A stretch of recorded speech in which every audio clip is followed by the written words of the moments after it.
explore the tools and resources to unlock a life of happiness in an increasingly fast-paced and challenging world. I am your host, Yane. I am your mindset life coach, your inspirational speaker, your mom, your friend in the back pocket. I am a human, most importantly, here with my podcast episode.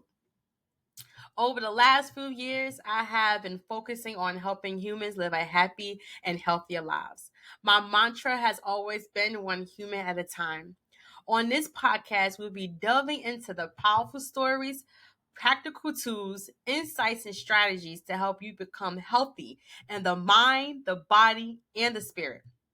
Since this is my first podcast episode, or I should say, since it is our first episode, I thought I might as well take you down and down that road and have an opportunity to share with you guys who am I, what my passion is, and give you a little bit about why am I doing this episode or doing this podcast.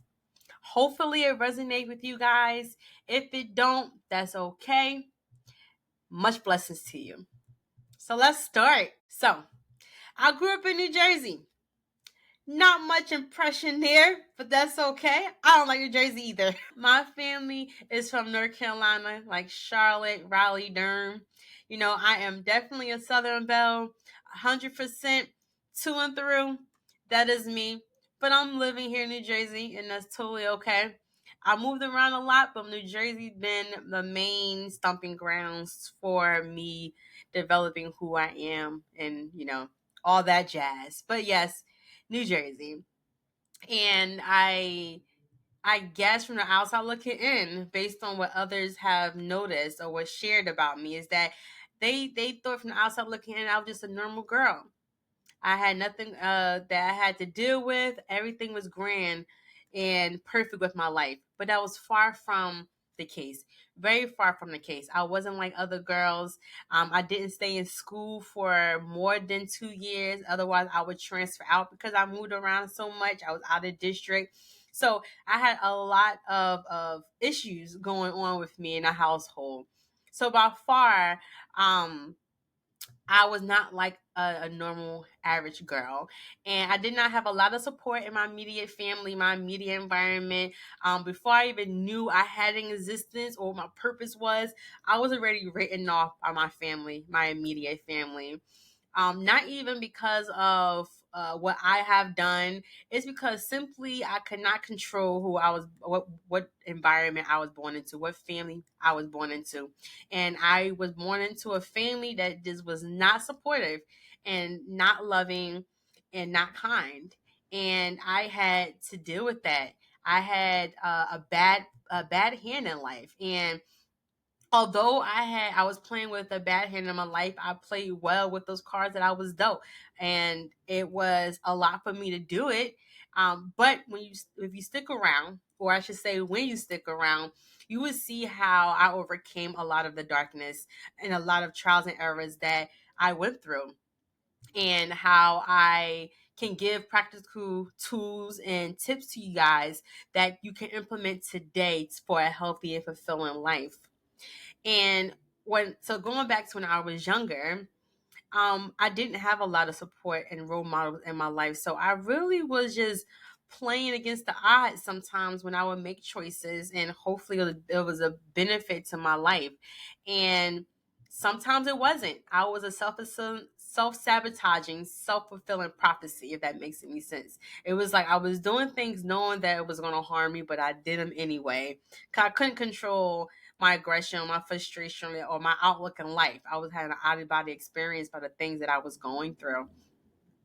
And I was raised in a household by a single mom of two, and I was the oldest. So I was the trial and error baby. I was the one that will get the first brutal punishments, because who in this world know how to parent? So you definitely learn going through trial and error, and that's what I was. I was a trial and error baby. There's no handbook or rule book on how to be a parent. There's no dummies guide 101 on how to be a parent. So from a young age, I saw my mama adulting. I saw her try to adult, and try to figure out how to become a mom, which, by the way, that's a hat that some of us was not prepared to wear. Let's be honest. Because this is no rule book on how to be a parent, you really can't 100% knock it out of the park if you don't know what to do or how to function as just a civilized human being in general. And my mom did not know how to just be. Her past was stressful and was traumatic as well. So here I come, being her firstborn. How do you cope with dealing with your life? Now you have another mouth to feed, another human that's relying on you to live and to survive. that's that's powerful and it's scary at the same time. It could be rewarding and it could be crippling at the same time if you're not prepared for it. My mom wasn't prepared for it. And I felt by the time I grew up, me and my relationship strengthened because we both got to a crossroad in our life where we needed to find a middle ground within each other. And it was a middle ground with how I saw her. I had to give her grace and forgiveness for the things that she have done to me. And I had to encourage my mom to change the way she saw me and how I fit in her life and who I was just on my own individuality. And how she saw herself. My mom had a very a very misunderstood, misguided way of seeing the world. And she had to go through her journey to get to a place where she can understand how everything works and how our relationship developed and what parts of our relationship was a hindrance to both our growth. And it took a long time to get to that point. And getting to that point and getting through those challenges, it wasn't a easy feat. Like I said, a little earlier, that I was a very aggressive child. I was a frustrated child. I always wondered why the world would treat me so cruelly, especially when I felt as though I didn't do anything to deserve it. I really was in like a victim mentality, because of how often I had to go through traumatic situations and dig my own self out. Mind you, I didn't really have a support system. So it was a lot of groundwork for me to really dig myself out, which was harsh. It was very harsh reality that I had to live in because I felt so alone, so alone, with the challenges that I had to go through. So yeah, I poured out a lot of cry for help. And since there was little to none that was offered, especially on her end, my mom's end, her frustration grew onto me.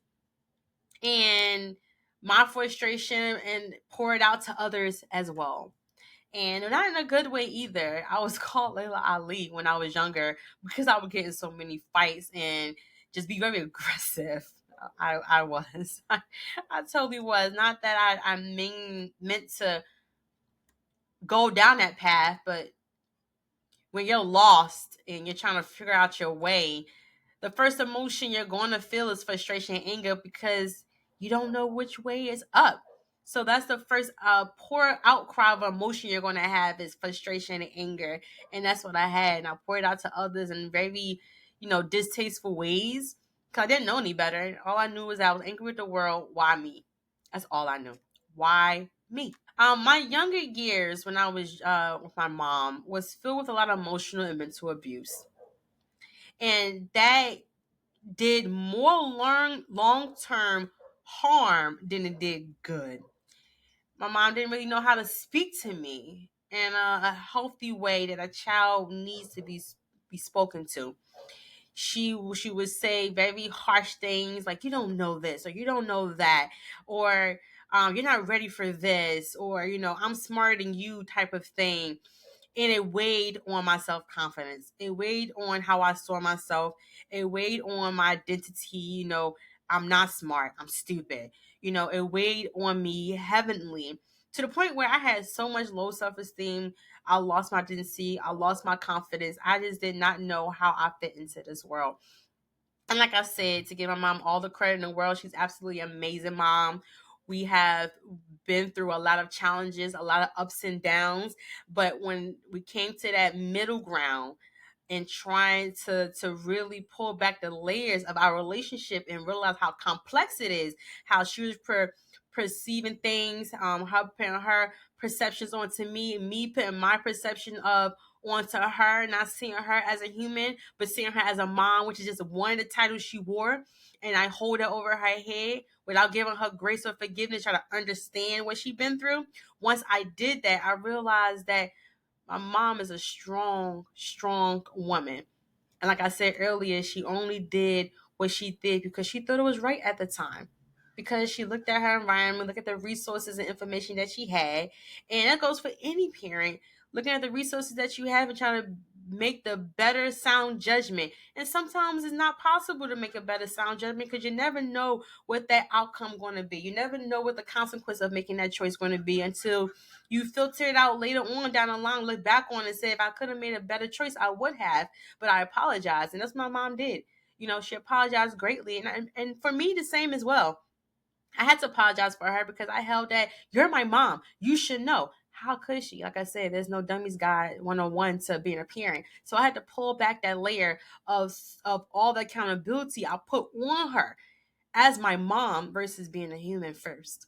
So our relationship is definitely grew to a point where I am in awe of her and her obstacles, and she's been a tremendous support system now in my life. And I don't regret the things that we went through because it built us up to be here, which having a stronger, better, and healthy relationship.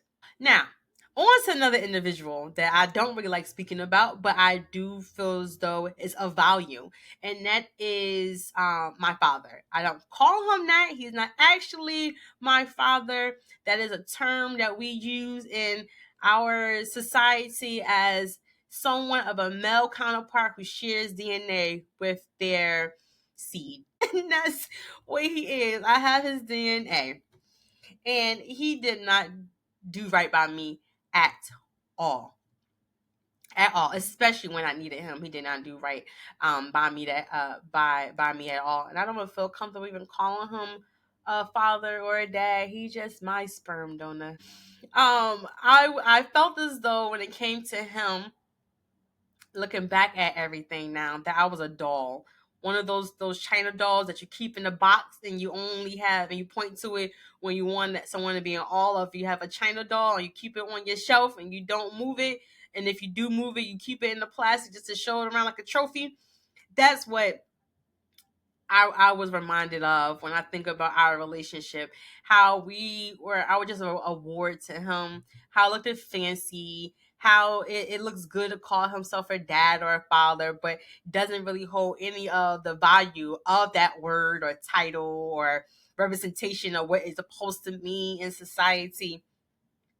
But I was that award, that trophy, something to show off, something to look fancy with.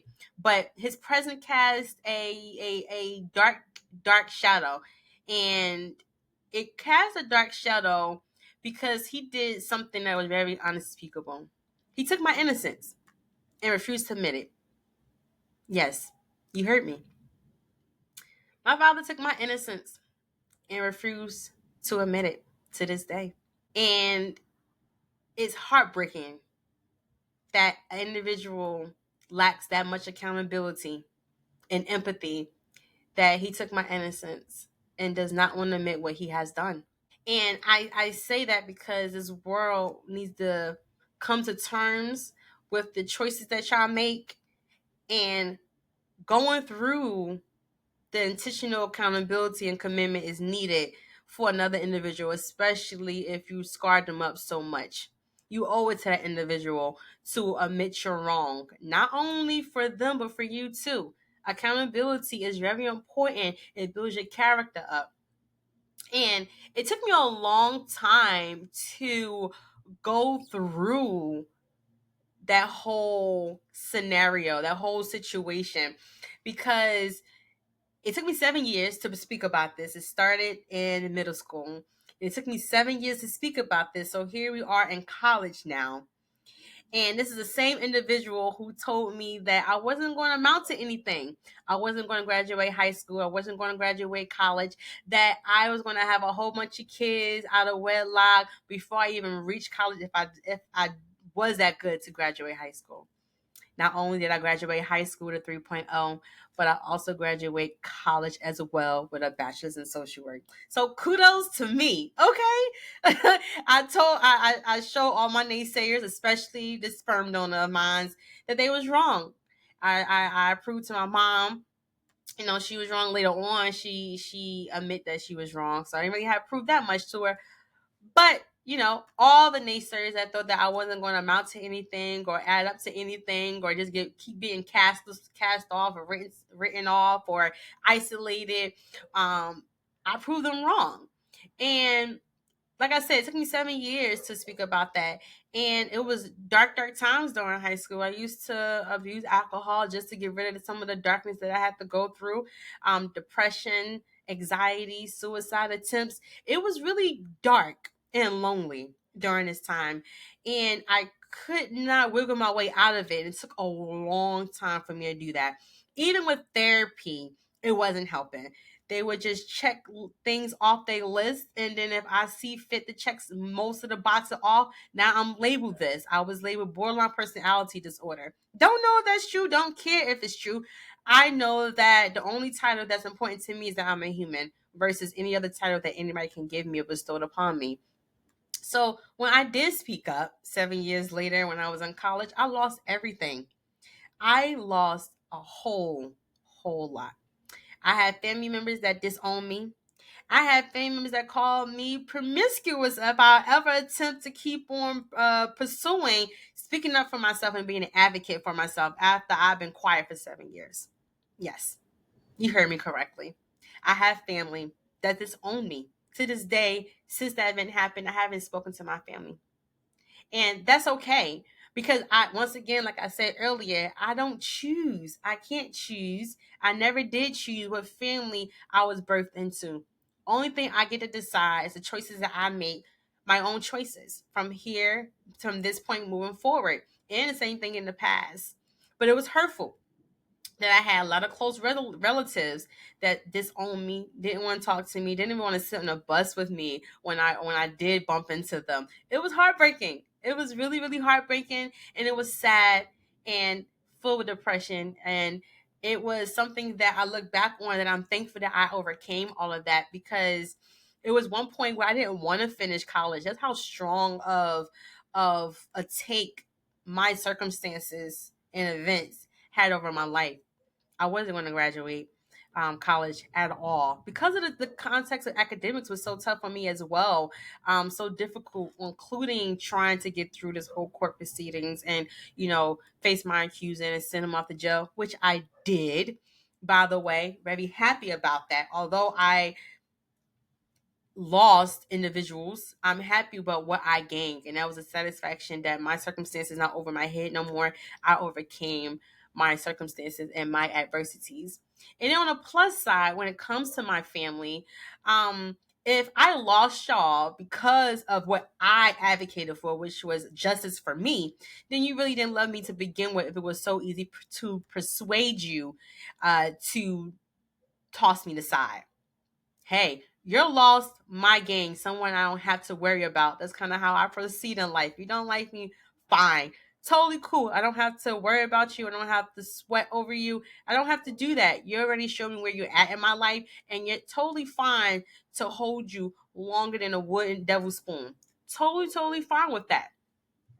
But, looking back at it in hindsight, it really does make me think that the choices we make in life and how we fulfill those choices is all on you.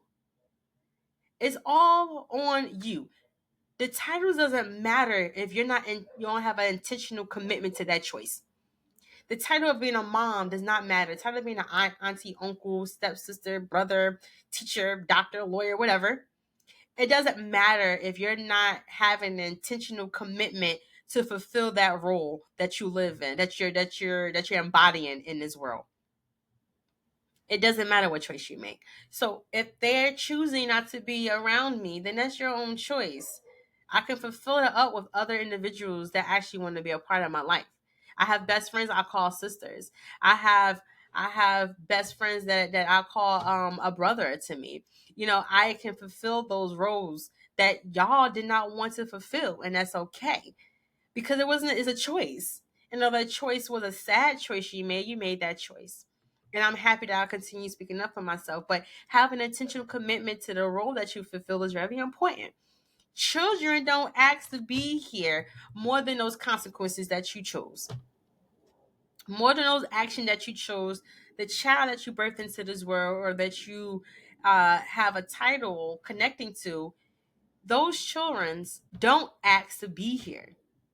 They don't.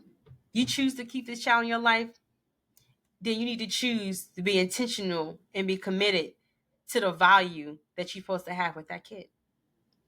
And some individuals don't. Some individuals don't at all. And personally, for me, I do believe that every children deserves a parent, but not every parent deserves a child. Sometimes we have predicaments where the unexpected happens and we're pregnant, or we have a child coming along if you're a male and you just don't know how to figure it out. Well, do the best interest of that child. Figure it out for that child. If you can't figure it out for yourself and you feel like you're unfit, figure it out for that child because you owe that child. The child didn't ask to be here. You did the nasty. You did the nasty. And now the child is here. What you gonna do? You have to figure out for the child. You have to. And from the moment a child is conceived, that caregiver who created that child or who has the extreme privilege of caring for the child embarks on a journey with that child. You're now holding another life in your hands. How precious is that? And to abuse that precious gem is disgusting. It's very disgusting. I think every child should be honored and loved on because that could be your next doctor, your lawyer. It could be the next somebody that you need, and you didn't honor it. You abused it. You abused her. You abused him. You know, and it don't have to be sexual abuse. Mental and emotional is just as powerful for a child looking for a healthy environment than it is for sexual as well. So all three plays a major part in being in this space with the child and building them up in a healthy, powerful way. It truly is.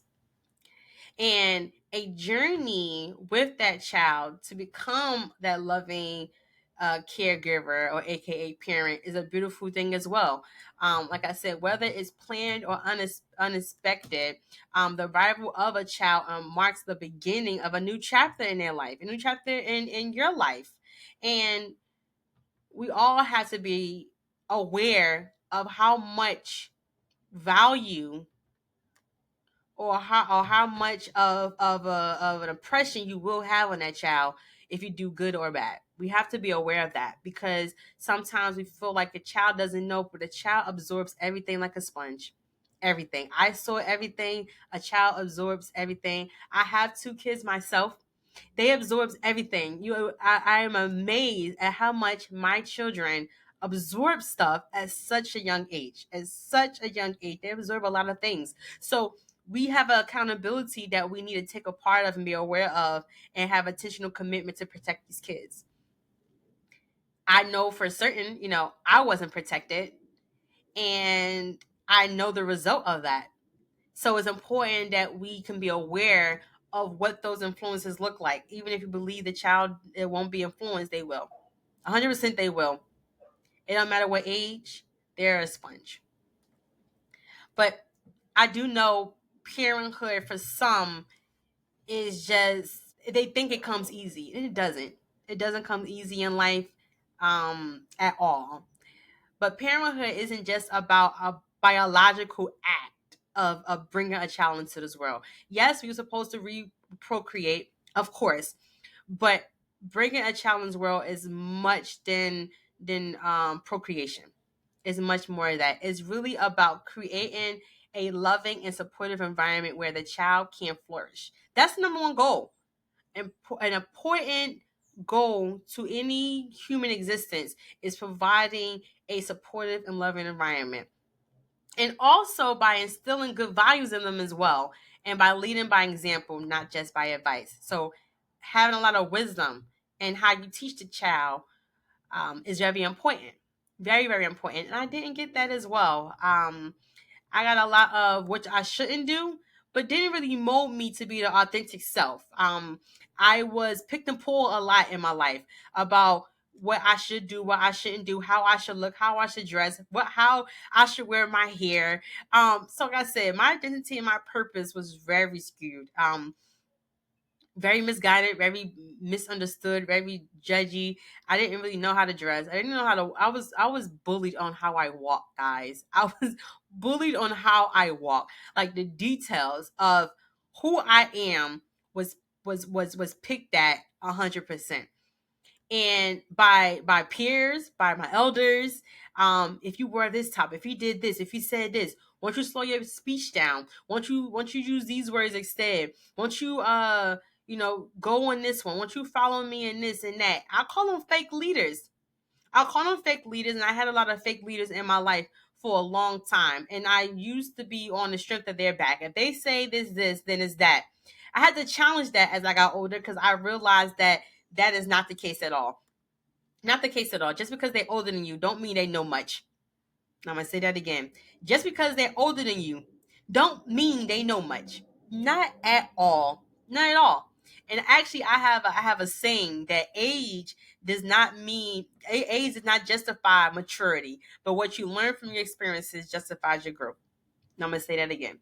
Age does not justify your maturity, but what you learn from your experiences justifies your growth. So you can be 80 years old and think like a 12-year-old, or you can be an 18-year-old and be wise beyond your years. And that's exactly what I was. I had a lot of trauma. I had a lot of things that I had to go through. So my experiences made me wise. Therefore, I can move about life in a certain manner versus someone who's 40 and haven't really had a lot of experience, so learned from their experiences, which is another important thing. And they have this very different way to looking at life that may not be the best way to look at life. And I'm going to say the kindest way I possibly could.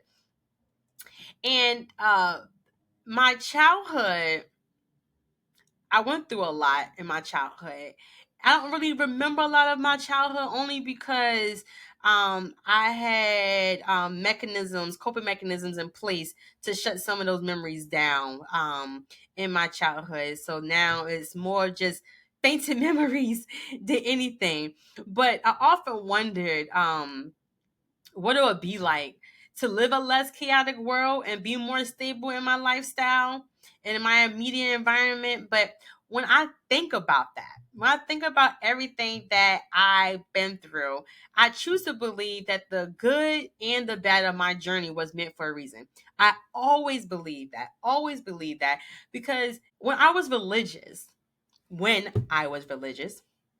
I felt as though God was not through with me yet. I felt like my life situations was not just for this moment. Like I was not about to go 6 feet under without having a strong story to tell. I always knew I had a purpose. Didn't know what my purpose was when I was in high school or middle school, but I always knew I wanted to help. And for the life of me, every time something would happen, I was like, this is not it. This is not it. Depression is not it for me. Anxiety is not it for me. What I'm going through is not it for me. Yes, I had a traumatic life experience. Yes, I've been through bullying. Yes, I didn't have a lot of friends outside of school. Yes, I was lonely. Yes, I was thinking about suicide and abusing alcohol. Yes, I wanted to drop out of college. But I knew through all that to keep walking. I knew through all of that to keep walking because it was going to benefit me somehow. I didn't know how it was going to benefit me. I didn't. And it took me after college to realize how it was going to benefit me. I saw sparks here and there once I started transitioning to my junior and sophomore year of high school into college. I saw the benefits slowly, but I was still lost as to who I am. And I understand now that the things that I've been through was for a reason. It was for a reason, not a season. And it wasn't for a short amount of time. It was for a lifetime. And it wasn't for just an experience. I was involved in the universe to give back to the universe, and the universe is us. The universe is all of us. And that was my purpose, to belong in of this world, not in it, but just of this world, so I can help those that are in it. That's what I personally believe, that my life and what I've been through was to help you guys. It was for me to build up my resilience, build up my character, build up my confidence, my wisdom, my love for myself, my self-esteem, just build it all up, find my identity and purpose, so I can give back to this world, because we are divided, we are distracted, we have a lot of things that internally we need to work on. And I believe that going through the things that I have been through, and then coming on the outside of that and being a testimony, is a great thing to have in my back pocket, especially when I'm doing this podcast and when I'm an inspirational speaker, a mindset life coach, because I've been there, guys. I've been there where you are. I've been through those extremes. I've been through both sides of having a good day and not having a good day and just want to stay in bed and don't want to get out. I've been through it. It's tough, it's difficult, it's excruciatingly painful. Just because you're depressed doesn't mean that it don't wear on the body. It's excruciatingly painful. So I definitely understand that 100%. And I used to look on the outside of me. I used to be very external. I used to look on the outside of me and try to fit into a world with no foundation to stand on. And when I realized that it didn't have this world, the outside world, the external factors don't have no foundation to stand on, I started changing the tune of what I would tune into. I started changing the station to what I would tune into and look internal. And I started that part was when I started transitioning into my spirituality. Is that when I realized that everything around me is fake. The smiles on the social media when I take pictures is fake. The news is fake. Hollywood is fake. Everything, all of my influencers, everything about this world is not what it seems like. And when I started pulling that back, I started transitioning to spirituality, because spirituality tells you to look within. It asks you to look within. It tells you, it demands you to look within. And that's what I did. I started looking within a lot with my spirituality, and it bear fruit to now, because I'm in a wholesome place. I'm not in a peaceful place. I'm in a wholesome place, full of being whole. And that's what I wanted. I wanted to be in a place where I can have my calmness. I can have it. It's not being taken away. And that's based on my control of how my emotions and my resilience towards life circumstances. So I'm in a wholesome place. And I started, once I got into this wholesome place and I started really choosing and deciding to be happy. Once I chose to be happy, I found a awe about me. This epiphany, if you will, that the only way to my happiness was if I took the first step to it. Before, it was I was riding on the backs of everybody else to fill my void to get my happiness. Spirituality now is showing me that I can provide my own happiness. I was lonely by myself, but now I am filled with so much joy and peace when I'm by myself. It's like, Lord have mercy, I don't want to be around humans. They can drain me, but when I'm by myself, eating my ice cream, watching my shows like Blacklist and binge watching and all this other stuff that I'm doing, and my cookie show, just being totally isolated now brings me peace and a calmness like no other. Before, isolation would scare me. I didn't want to be by myself. A devil's playground is when you have an idle mind. It was all of that. But now I am in a position now where I can be alone and be okay with the quiet. The quiet is not so loud anymore. I'm okay with being in the dark, because I was in the darkness once. So I am at a point where I position myself now that I have gained enough to help you guys. And like I said, I started my business. I have my business called Relentless Phoenix. I started in 2022, and it's been really, really great. I no longer feel like I'm entitled or chained to my past. I'm not entitled to it at all. What I tell my clients is the future is never here. The past is gone. You only have the moment. So I'm not chained anymore to my past like I felt I was a long time ago. And when I started creating Relentless Phoenix, it was, if you know anything about the Phoenix, like Harry Potter, I was a big Harry Potter fan. You know who the Phoenix is, a very strong bird, very powerful bird. It's a healing bird.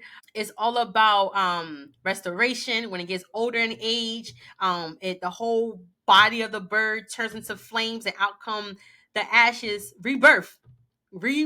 And that's was me. I rebirthed from when I came from. And you know, it's so crazy that I chose the Phoenix. My whole business is gonna be a different name, but it fits so well to who I am. If I got to think of what animal describes you, the Phoenix. The Phoenix, and then you put on Relentless Phoenix. It just brings a whole new powerful name to my business. Like, I'm never giving up. Every time I make a mistake, I'm gonna learn from it. That's what the rebirth is. Learning is rebirth. You being stronger than your next self, your last self. And that's where it's all about. And I didn't realize the great impact I would have in my coaching business. I just thought that I just want to help, but out come a lot of individuals who are gaining a lot of life lessons and tools and resources because I decided to be okay with my life and to give it to others. We all learn in two different ways, from others or from yourself. And now that I learned from myself, I want others to learn from me as well. I learn from others and myself and what not to do, what to do, what looks good and for humanity and what don't. And all the traumatic events that I have been through, the bullying and the all the mental, emotional, and sexual abuse I've been through, and suicide attempts and abusing this drug and that, and fearing that I won't graduate because I'm believing I'm dropping out of school. All of the traumatic experiences that I've been through and losing family members along the way, and had to really come to terms with who you are and how you see yourself with self-love and everything. It came a point where I really had to give back, because now that I have built those stepping stones and those blocks, I realize not a lot of individuals know how to do that. We exit out of high school and then we expect to swim. No one taught us how to float first. We can't run when you're a baby. You have to crawl first, then walk, then run. A process. But I didn't have that process, like I said earlier. So it came down to gain that for myself. I had to do it for myself. And then when my business came along, Relentless Phoenix came along, I didn't even know about life coaching. And then when I found out about life coaching through a podcast I was watching, when I was interviewing someone who was a life coach, I was like, what? No brainer. No brainer. Why not? Why not be a life coach? Why not be that? And I had to be okay with speaking out. At first I was like, I am going to speak out, but I was planting a seed. I wasn't really serious. Because you have judgmental individuals, you have judgmental humans out there who think they entitled to judge your life. But I built my confidence up to know that you can't judge my life, because y'all got dark secrets in your closet that you don't want to be illuminated. So how dare you judge my life? Those have not sinned cast the first stone, and there's no one on earth who has not sinned. So I'm okay with the obstacles that I had in my life, because there's no one that's going to look down on my life and say, shame on me, or how dare you. I've been through it. I overcame it, and I want to help others overcome as well. So that's it for this first episode. I hope you gained something from it. I hope you have a piece of enlightenment or some wisdom that you can take with you. This is part 2 of who I am, my passion, why I'm starting this podcast. I hope you learned something from this. And if you want to follow me, please do. My website is YahneSneed.com. That is YAHNESNEED.com, where you can look at what I have on. Follow me if you need to. I have also written a book called Manifest Your Canvas. Manifest Your Canvas is a self-help book that is on Amazon now. Is about a lot of tips and tricks and tools that you can implement today. I also have my stories in there and the tips and tricks I use in my everyday life to today in order to manifest that happy and healthy life I wish to see in this world and in others. So please support your girl. Go buy Manifest Your Canvas. You're going to absolutely love it. As for my social media handles, it is Relentless Phoenix 00.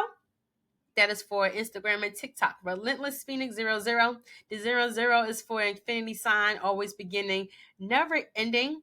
And Facebook is Phoenix by Yane Sneed. So I hope you learned something. I hope you grapple with the idea that you are meant for a purpose and a reason, that you can overcome it, because nothing on you shall prosper if you don't allow it. Peace out, everybody. I love you guys. Part 2 will be available. Please stay tuned, subscribe, and I'll see you on the flip side. Stop it.